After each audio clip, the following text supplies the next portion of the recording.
Yanımda bir fincan soyumuş çayım,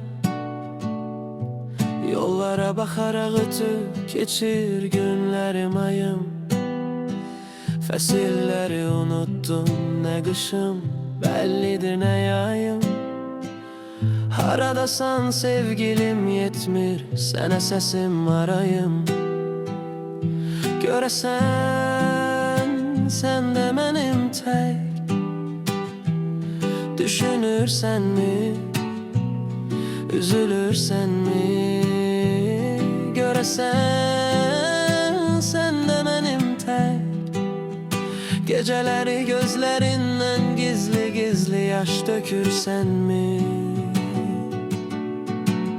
Ətrin duyulur havada, doya doya içime çəkirəm səni. Bir səsini duyum arada sırada, bir bilsən nə qədər çox sevirəm səni.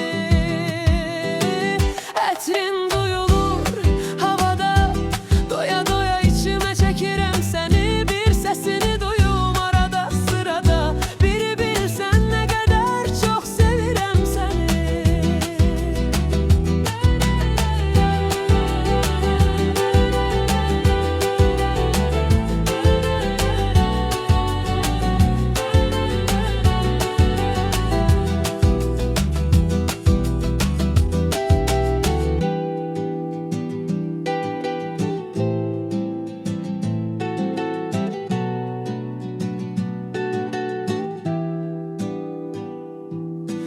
Sen yoksan kalbimin acısı dinmir.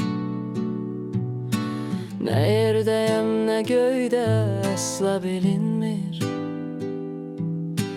Buz tutmuş otağımın her bir bucağı, ocağım tüstüleyir, daha isinmir. Görəsən sen de benim tek düşünürsən mi, üzülürsən mi? Görəsən sən də mənim tək geceleri gözlerinden gizli gizli yaş dökürsən mi? Ətrin duyulur